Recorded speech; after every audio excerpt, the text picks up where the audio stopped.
Welcome back नाज़रीन। बात हो रही है इस वक्त ज़िमनी इंतखाबात के हवाले से, जिसमें से एक सीट पीटीआई ले जाने में कामयाब रही और दूसरी सीट पीपल्स पार्टी ने अपने नाम की। लेकिन जो हमने आज डिस्कशन किया कि एमपीए बिलाल गफ्फार ज़ख्मी हुए और फिर उसके ऊपर दोनों सियासी जमातों की तरफ से लानतान होती नजर आई। पीटीआई का दावा ये है कि धांधली हुई है डिस्ट्रिक्ट मलीर के अंदर NA 237 में। ये हमने उसको इस चीज़ को भी डिस्कस किया, इस पर तजिया लेंगे कि ओवरऑल सिनेरियो है क्या और सिचुएशन किस तरफ जाती नजर आ रही है अगर बल्दियाती इंतखाबात अपने वक्त पर होते हैं। सीनियर तजियाकार हमारे साथ ऑन कॉल मौजूद है ताहिर हसन साहब। ताहिर साहब, बहुत शुक्रिया वक्त देने के लिए। सबसे पहले जानना चाहूंगा ज़िमनी इंतखाबात के हवाले से पहला कॉमेंट आपका, कैसे रहे इंतखाबात, क्या देखते हैं आप? देखिए, मेरा ख्याल ये है कि बड़ी विन विन पोजीशन रही है, इसलिए कि जो मेन प्लेयर्स हैं, मेन पार्टीज हैं, वो अपने अपने इलाकों में जो है उन्होंने विक्ट्री की है। लेकिन दो पार्टियां, कराची के हवाले से अगर आप बात करेंगे तो पीटीआई और एमक्यूएम को लॉस हुआ है। अच्छा। और दोनों पॉलिटिकल फोर्सेस जो हैं उनको अब अपने आप को रीऑर्गेनाइज करने की जरूरत है, क्योंकि तवील अरसे से ये एमक्यूएम जो है वो प्रैक्टिस में नहीं रही, न सियासत में रही है, इंटरनल मामलात में फंसे रहे हैं और बहुत सारी चीज़ें हैं जो वो खुद ही बेहतर समझते हैं कि किस वजह से वो इस इलेक्शन और इससे पहले के इलेक्शन में भी उनके लिए मुश्किलात रही हैं। ठीक है। पीटीआई को जो मैं समझता हूँ कि एक बड़ा सेटबैक हुआ है इमरान खान साहब की शिकस्त का, तो वो कोई ऐसा कोई सरप्राइजिंग नहीं है, इसलिए कि इससे पहले जो इलेक्शन में वो जीते, उनकी पार्टी जीती थी, उस वक्त हकीम बलोच साहब नहीं थे पीएस पार्टी के साथ और इतनी ज़्यादा उनकी वो नहीं थी एक्टिविटी। एक बड़ा फैक्टर है हकीम बलोच, इस इलाके का बड़ा नाम है और बड़ा उनका फॉलोइंग भी है। तो वो मेरा ख्याल ये है कि पीएस पार्टी में एक तो उनकी वापसी और उनका एक्टिव होना वो पीएस पार्टी को एक ठीक है। आपका एक बड़ा अच्छा क्विक जो है वो रिव्यू हो गया। मैं जरा एमक्यूएम की तरफ आना चाहूंगा, एमक्यूएम की सियासत पर, क्योंकि अभी आगे बल्दियाती इलेक्शन भी आ रहे हैं। एमक्यूएम की शिकस्त को बल्दियाती इलेक्शंस में कैसा देख रहे हैं आप? देखिए, ये मुझे इस बाई इलेक्शन के हवाले से तो मुझे लगता है कि एमक्यूएम की तैयारी बिल्कुल भी नहीं है और वो बहुत ज्यादा इंटरनल क्राइसिस में फंसे हुए हैं। और अगर उन्होंने इसी तरह अपने आप को मसरूफ रखा दूसरी एक्टिविटीज में और इलेक्शन की तरफ तवज्जो नहीं दी, तो मेरा ख्याल ये है कि ये पहले ही 2018 के इलेक्शन में जो कुछ हुआ वो अभी तक उसका नुकसान जो है वो डैमेज कंट्रोल नहीं कर पाए हैं।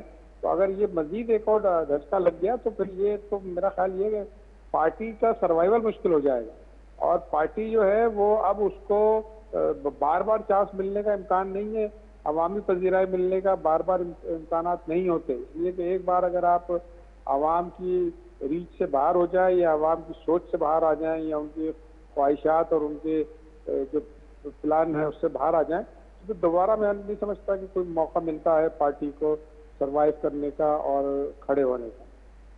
नहीं, अभी जराए तो ये भी बता रहे हैं कि अगर मरकजी दफ्तर एमक्यूएम की बात की जाए, जो एमक्यूएम का मरकजी दफ्तर है, वहां पर भी एक दूसरे पर सियासी जो इनकी टॉप लीडरशिप है वो लानतान करती रही, तंज के निशर बरसाती रही, एक दूसरे के ऊपर ये मलबा डालते रहे हैं। बेसिकली वजह क्या नजर आ रही है? गवर्नर बना दिया जाता है, इनकी टॉप लीडरशिप को मालूम नहीं होता है, शिकस्त हो जाती है तो एक दूसरे के ऊपर लानतान करते हैं, वजह क्या है? देखिए, गवर्नर तो जाहिर है कि वो जो बने हैं वो इनके आपस के खिलाफात और आपस के एक दूसरे से कंसेंसस ना होने की वजह से बने हैं। अब इनकी उनको मेरा ख्याल है ब्लेम देने के बजाय इनको अपना हाउस जो है उसको देखना चाहिए कि वो कितना ऑर्डर में है और कितना ये उनकी सियासत पार्टी जो है वो कैसे कंट्रोल हो रही है। मेरा ख्याल है एमक्यूएम का जो मुझे लगता है कि वो ना अपने वर्कर से रब्ता है, ना उनका अपना कोई एजेंडा है, ना वो लोगों को उस पर तैयार कर पा रहे हैं अपने एजेंडे पे। वो सिर्फ एक किसी फ्यूचर में कोई एक ख्वाब को देख रहे हैं कि अगर इस तरह हो शायद तो हम कुछ बेहतर हो जाएं, वापस आ जाएं। तो मैंने अर्ज किया ना कि आप जब एक मरतबा रीच से आउट हो जाएंगे आवाम की, तो फिर वो भी आपको आउट कर देंगे। ये सीधा सीधा एक फार्मूला है और एमक्यूएम ने अगर सियासत में रहना है तो अपने आप को एक्टिव करना होगा। और पुराना रोल तो मैं नहीं समझता कि शायद इतना एक्टिवली वो प्ले कर सकेंगे, लेकिन ये कि उनको वो जितना भी कर सकते हैं, अगर वो कर सकें तो पार्टी उनकी सर्वाइव करेगी। ठीक है, बड़ी काफ़ी गहरी नज़र रहती है कराची के पॉलिटिक्स पर आपकी। मैं ये भी जानना चाहूँगा, कुछ पॉलिटिकल फिगर्स हैं, एमक्यूएम का हिस्सा होती थी, अब दूसरी पार्टीज़ के सरबराह भी हैं, खासतौर पर मुस्तफ़ा कमाल की अगर बात की जाए, फिर फारूक सत्तार की बात की जाए, फिर अगर हैदराबाद दफ्तर की बात की जाए, यहाँ पर जो टॉप लीडरशिप है उसमें इस सिनेरियो को भी सामने रखा जाए कि उनको ही नहीं मालूम है कि गवर्नर किसी और का नाम दिया जाए और कोई और बन जाए, ऐसा लगता है कोई और एमक्यूएम को चला रहा है। ये इन तमाम जो फिगर्स की मैंने बात की है, इनका फ्यूचर क्या देख रहे हैं आप कराची की सियासत में? देखिए, मैं तो मतलब ये कि ये इस क़यादत जो मौजूदा क़यादत है इनके पाकिस्तान की, वो मैं समझ रहा हूँ कि ये शायद या तो मतलब थक गए हैं, या ये कि इनकी समझ में नहीं आ रही सिचुएशन क्या डेवलप हो रही है, या ये बिल्कुल वाकई डार्क में है और इनको डार्क में रखा जा रहा है। तो ये इनकी अगर मजबूरी है तो समझ में आती है। लेकिन एक बात जो मुझे नज़र आ रही है वो ये कि एक बहुत बड़े पैमाने पर मुझे इस पार्टी में तब्दीली नज़र आ रही है क़यादत में, और ऐसी अच्छा। तब्दीली जो बहुत सरप्राइजिंग होगी। बिल्कुल इसी तरह जैसे गवर्नर साहब की अपॉइंटमेंट है, इसी तरह की सरप्राइजिंग तब्दीली मैं एक्सपेक्ट कर रहा हूँ। और ऐसा तो नहीं है जो गवर्नर जो इस वक्त गवर्नर सिंध हैं, इनकी भी पार्टी के अंदर एक दिन में एंट्री होती है और फिर गवर्नर के ओहदे पर जाते हैं, कहीं आप फारूक सत्तार की तरफ तो इशारा नहीं दे रहे हैं? देखिए, मैंने कहा ना एक सरप्राइजिंग होगा, और वो सरप्राइजिंग जो है वो कराची के अवाम के लिए पता नहीं बेहतर होगा या, लेकिन फिलहाल मौजूदा एमक्यूएम की क़यादत के लिए जो है वो मुश्किल होगा। चलें, बहुत शुक्रिया। ताहिर हसन साहब मेरे साथ मौजूद है, सीनियर तज़कियाकार हैं। एमक्यूएम की सियासत पर अगर बात की जाए तो एक तब्दीली एक्सपेक्टेड है सरप्राइजिंगली।